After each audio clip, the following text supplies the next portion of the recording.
have books literally just piled in front of me. Can you hold some? Thank you. I'm 4 books behind schedule of my Goodreads reading challenge, so that's great. That's perfection. It's that time of year where everybody kind of comes on YouTube and is like, this is what I read this year. And that is what we're doing. But basically, I'm just gonna go through all of the books because this is my mid-year wrap-up.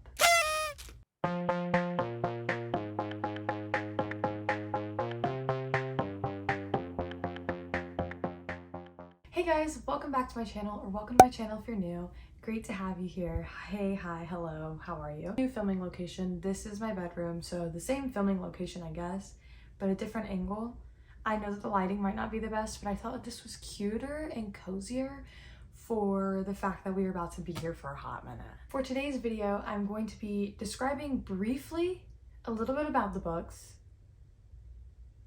telling you what I rated them, or just telling you my general thoughts and feelings behind them and moving on because, yeah. So let's jump in. Ooh, I'm about to dive in. Okay. I should have probably organized these, you know, like before I started. I don't know where the first book is. Oh, I found it. So the first book I read this year was The Final Gambit from the Inheritance Game series, but I brought the whole series just because like The Final Gambit is the last one in the series, so basically I finished the series. I also can't really tell you about The Final Gambit without spoiling the first one, I feel. Inheritance Games is giving like rich mansion, lots of clues, like running through the mansion trying to figure out the clues, and I really thoroughly enjoyed it. So this girl, she gets a fortune or an inheritance from this like rich old guy who basically disinherited his entire family to give it to this random girl named Avery. She has to move into the mansion in order to get the inheritance, but she has to like move in with the family that was just disinherited. They find themselves like solving their grandpa, or solving the old man's like final clue. The tropes in this book, I would say love triangle. I feel like that's my number one. Although I'm a huge love triangle enthusiast, so that don't bother me none. I think I rated all of these books 5 stars because this is actually like my favorite series ever. There's just something about like running through a mansion solving mysteries with like 2 hot guys that just like really does it for me. I don't know. Okay, so the next book I read is a book called Last Chance Books by Kelsey Rodkey. This book follows a girl named Madeline. She basically is like set up to take over her family's bookstore called B&M.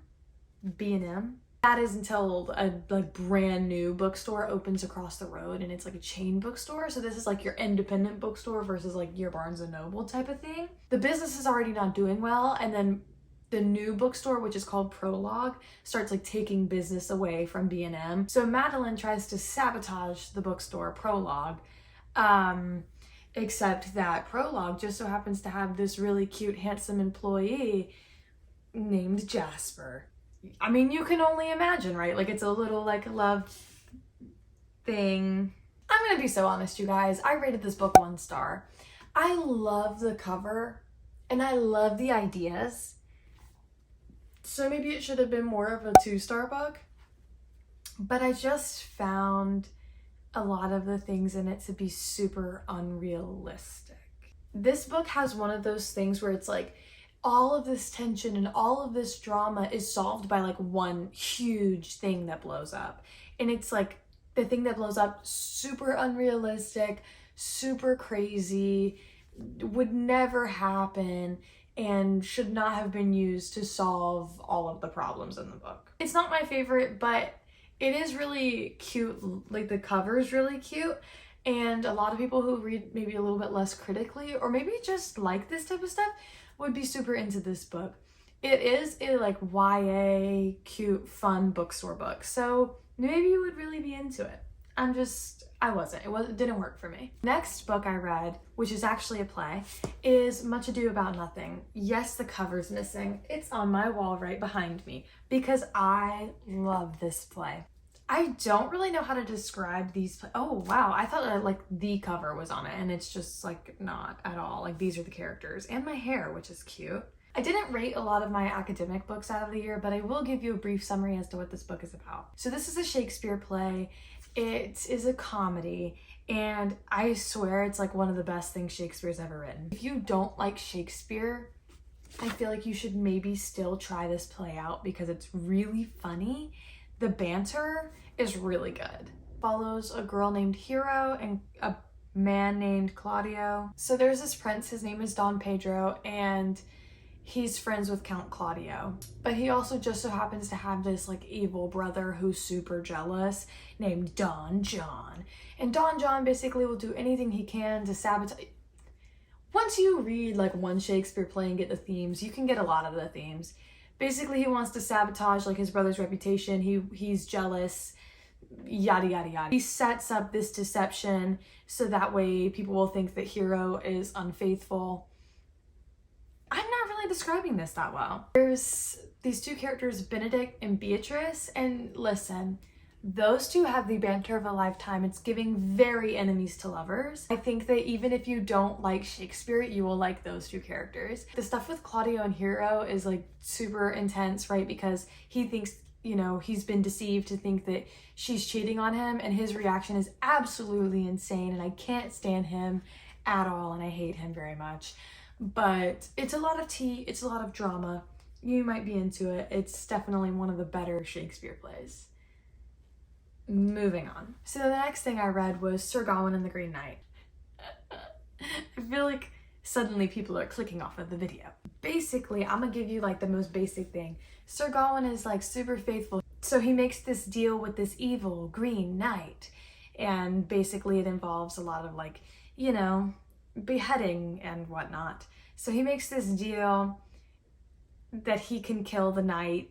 Obviously he cannot, and so his death is impending. However, the Green Knight like kind of goes away for a while, and he's like, oh, like what's gonna happen?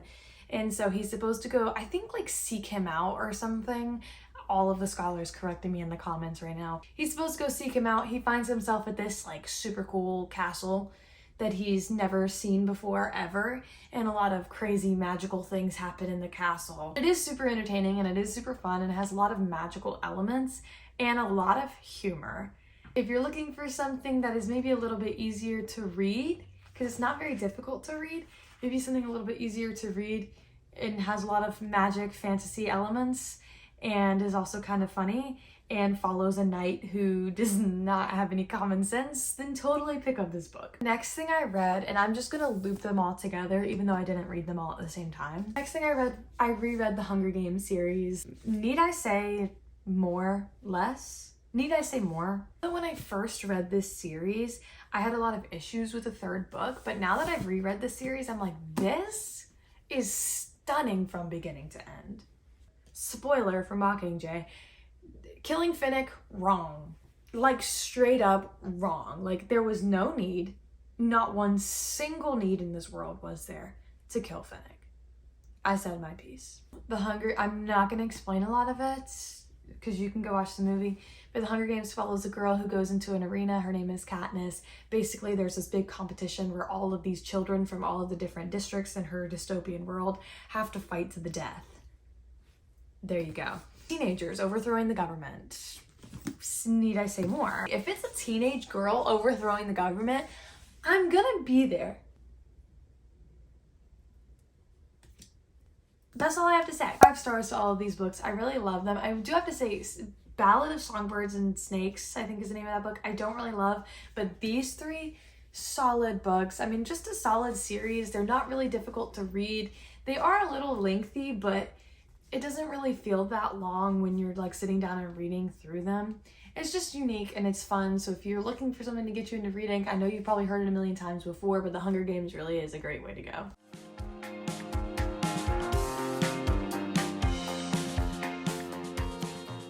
The next book I read was another Shakespeare play, which was Julius Caesar. I heard a lot of complaints about Julius Caesar, and I really have to say I don't understand why. Julius Caesar is a tragedy that literally follows the death of the titular character, Julius Caesar. I actually thoroughly love this play. It's another one of my absolute favorite Shakespeare plays. It really more specifically follows these two people, Brutus and Cassius. Brutus is like Caesar's bestie for the restie, until Cassius can convince him hey, when Julius Caesar becomes ruler, he's probably gonna be this bloodthirsty king, we should probably take him out. And so it kind of follows his assassination and betrayal, and just it's a really, really good play. And if you have the opportunity to read it, totally do it. If you are reading a Shakespeare play, I highly recommend these Folger Library editions. They will give you an overview of the scene, and then they will give you words, definitions of words on the side that are in that, on that next page. So I highly recommend that because it makes the reading a lot easier, and it tells you a general plot of what's going to happen, so you can kind of follow along. Okay, so the next book I read was, I can't find it for some reason, I do own it, is The Ship by Jabra Ibrahim Jabra. The Ship follows a bunch of different characters who go on this journey on a ship. That is probably a chronic disservice to what the book actually is, because it has a lot of important themes. It just wasn't really the book for me. I read it for my Middle Eastern lit class. I can't really describe more than it's people on a ship who are learning from each other and sharing experiences and suffering from displacement and loss and yearning, because a lot of the plots are tiny things, because it's mostly a book about themes and characters. Exploration of the post-1948 Arab world with its frustrations, yearnings for homeland, and struggle for survival. As his characters interact on a ship sailing from Beirut to Europe, Jabra exposes them to the elements of spiritual and physical displacement. Some survive and others don't. It's a heavy book, I will say that. It wasn't my personal favorite from the class, but I know some people who really, really loved it. Just the writing wasn't my personal favorite, but also that has to do with the fact that it was translated, so. Okay, so the next book is Persepolis by Marjane Satrapi. Another one I read for my Middle Eastern lit class. Really insightful though. This is a graphic memoir of Marjane growing up in Iran. It has a lot of cool things, it's very insightful, and it has a lot of takes that you wouldn't necessarily think. I think as somebody who was very uneducated about the Middle East, going into this Middle Eastern lit class, this book was very accessible and insightful. Also, if you've never read a graphic memoir or any graphic novel or anything, that's okay. I still suggest that you pick it up, because I had only read one before reading this, and I still thoroughly enjoyed this. There were some heavy topics, there were some funny moments, there were, this, that, and the other. I can't say too much about it because, it is somebody's just life story, but I highly suggest you picking it up. A lot of these books for school, by the way, I'm not giving you my rating because I just did not rate them, and I don't really want to rate them. I feel it's maybe wrong to rate this graphic memoir about a girl's experience that I personally would know absolutely not one single thing about. So, next book I read was Measure for Measure, once again, by Shakespeare. I don't recommend this one. I did not like this one at all. It follows this tale of this guy who impregnated a woman outside of marriage, and in order to save him, his sister, who wants to be a nun, has to sacrifice her purity to save him.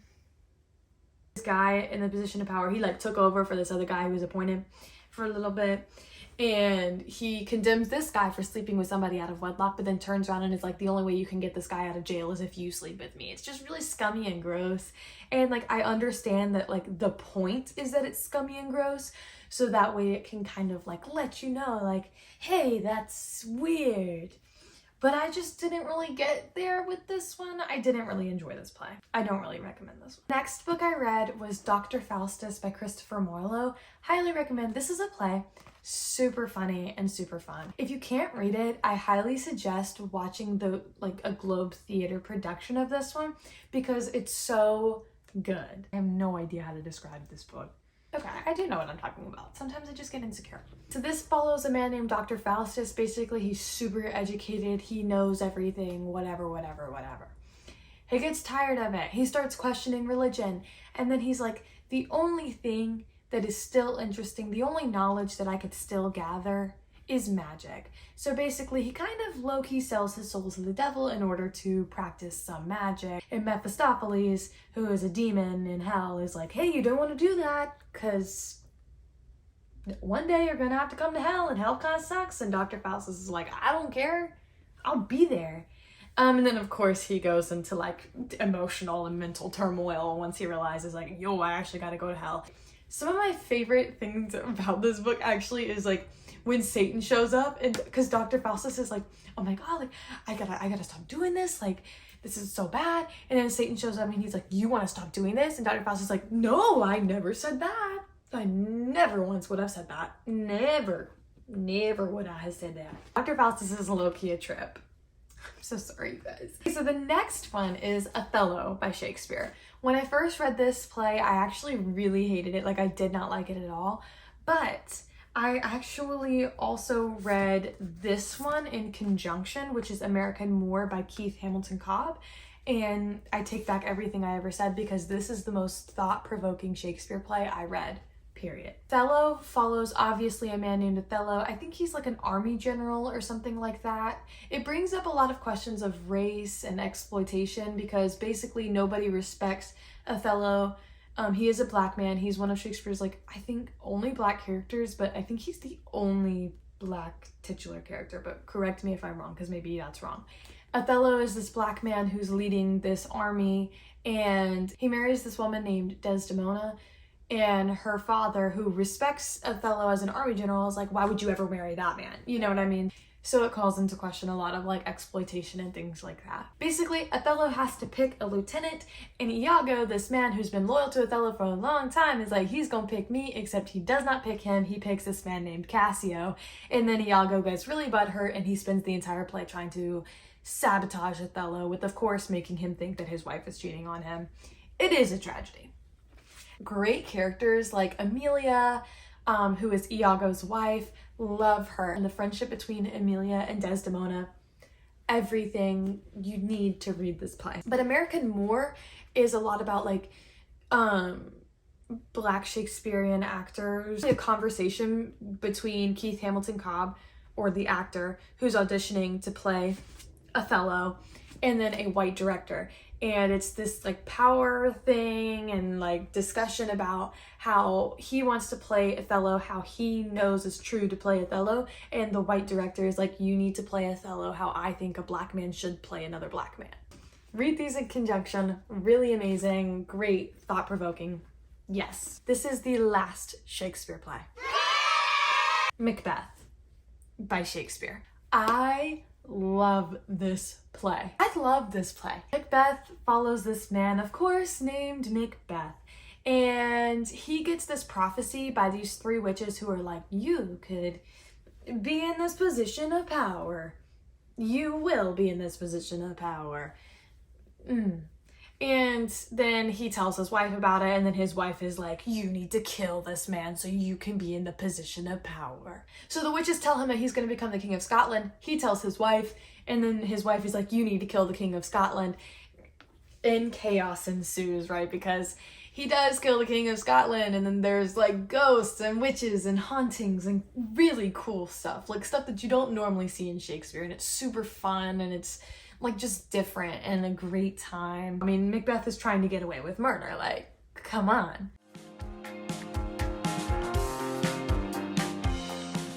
So the next thing I read this year, Daisy Jones and the Six by Taylor Jenkins Reid. I know this is super popular, but I just have to talk about it really quickly. Daisy Jones and the Six follows this 1960s band, this late 1960s band called The Six. And it's the story of, you know, I mean, just like fame and rock stardom. Daisy, who is this like totally unique character, comes and joins the band, makes it an uproar because she kind of challenges the main man, Billy. A lot of tension. There's, you know, Is Billy in love with Daisy or is he in love with his wife? Also, his wife is pregnant. Also, there's a lot of alcoholism and drugs. I'm not doing a lot to explain it, but that's just because like it's super popular. There's a Hulu, I think it's Hulu series out with this. So, I mean, you can definitely go watch it. But I love this book. I gave it 5 out of 5 stars because I thought that the writing in this was super masterful. It's written orally. Like, it's only written through interviews. So it's all written through dialogue, which is something I did not know before picking up this book. And I think that this is just completely exactly how this story needed to be told. And the imagery, while also keeping it in dialogue format, is just so brilliant. Next one, Love in the Time of Serial Killers by Alicia Thompson. This book is an adult romance book.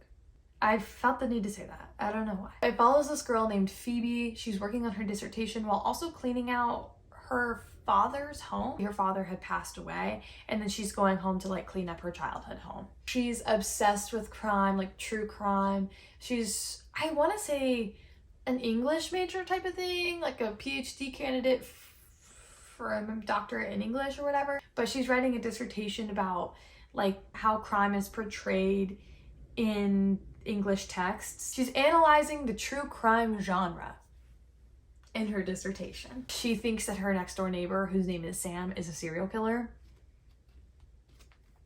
I gave this book 3 out of 5 stars because it was entertaining and I really enjoyed like the dissertation PhD part of it, because at the time that I was reading this, I actually really wanted to follow that path and I found it very like insightful and really good. However, like her thinking that her neighbor is a serial killer, that happens for like 5 seconds and then they're like friends. And I just didn't find the chemistry to be there really.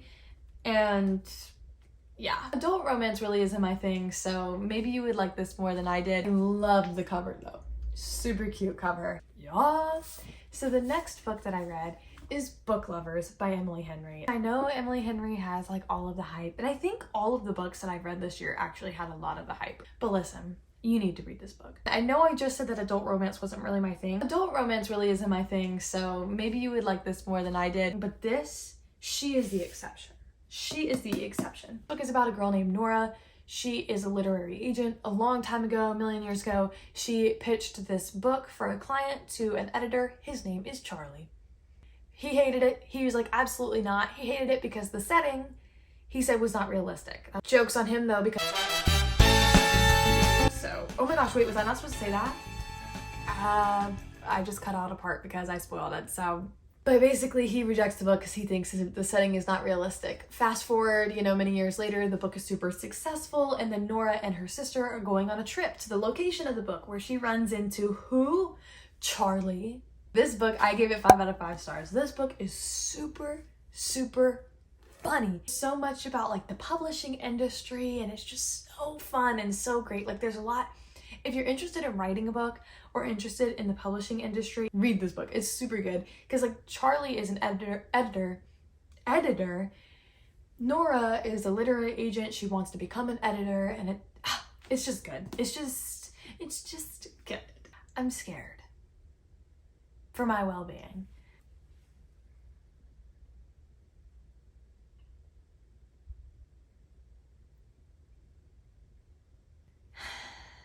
Here's the thing. Ugly Love by Colleen Hoover. This book follows a girl named Tate. She is like going to school to be a nurse, but is also a nurse at the same time. And she lives with her brother Corbin, who I could not stop picturing as Corbin Blue just because his name was Corbin. And she moves into his apartment for a little bit till she can kind of get on her feet.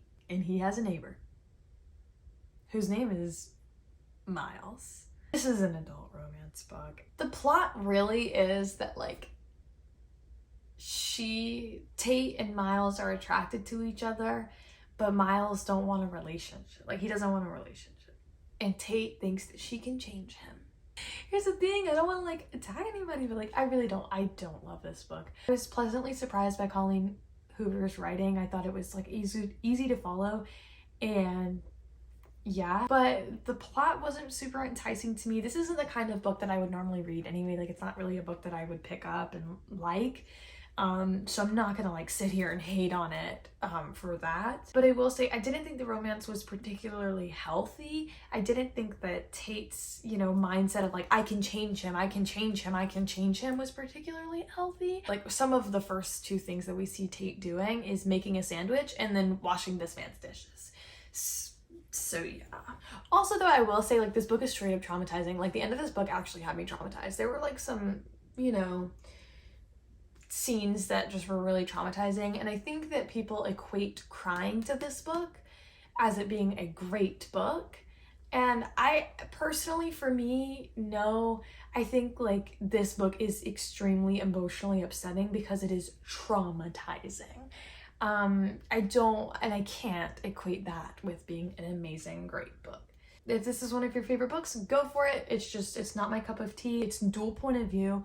So Tate, you get her point of view, and then like years ago, you get Miles's point of view from back when he was in love with his stepsister. And I just don't really like the way that he talks about this girl that he was in love with. Like, it's just really gross. He speaks in like prose or poetry or whatever because he says that she's so beautiful that he has to speak about her like poetry. And so the entire point of his point of view is poetry. Next book. The next thing I read was the Selection series, although I didn't read The Crown and the Heir because I have read The Crown and the Heir. I've read this entire series before, but I was rereading because the book that I'm writing, Sneak Peek, has royalty in it. I remembered really liking this series, so I wanted to see how they portrayed royalty. I think that this is a book that like is super easy to read and super fun to read, but I'm not sure that you would enjoy it if you were critically reading it. But I like it still for the nostalgia. This book follows a girl named America Singer. She lives in America and she is a singer. There is this like bachelor type thing where it's like, you know, the prince is looking for a wife, and so all of these girls in the kingdom get chosen. You know, they have to apply and then they get chosen and then they go to the castle, and it's like 35 girls, I think, go to the castle and vie for the prince's undying attention. There are these casts, and she's a 5, which is like lower, like royalty is like 1, you know? And then Aspen is a 6. And so she wants to marry Aspen, but she can't really because like he's a lower caste than she is. So they would be like super poor or something like that. Tropes, love triangle. I think I rated them all 4 stars. So we'll just leave it at that. How about that? The last book that I have read, that I have finished, is Misery by Stephen King. I've never read a Stephen King book. This was my first one as per recommended by Haley Fan. Misery follows this author named Paul, and he gets in this car accident in the snow, and his #1 fan, Annie Wilkes, saves him and keeps him in her home. She kidnaps him and won't let him leave because she's like nursing him back to health, but like she's actually horrifying and creepy and scary. Not that this is necessarily a horror book. It's not paranormal or anything like that. It's just like, you know, Annie's really creepy because Annie's creepy, like Haley Pham said. Annie's creepy because of the small things that she does. Stephen King is really good at writing like small details that just make you want to crawl out of your skin. It's like the smell of her breath. It literally makes me sick, like even thinking about it. It makes me sick even thinking about it. I did rate it 3 stars, but you should still read it. I think it's a good book. I would recommend that. It's a movie with Kathy Bates and James Caan, I think.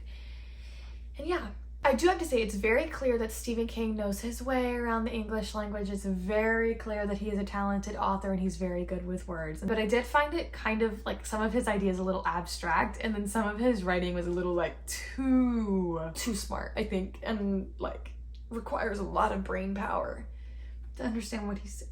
So those are all of the books that I read from January to the end of June.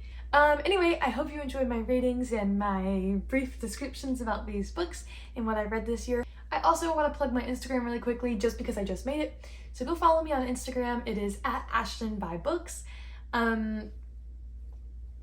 I'll put it like here and probably link it in the description below. Just so you can, you know, keep up with me on that platform too. Anyway, I think that's everything I need to say.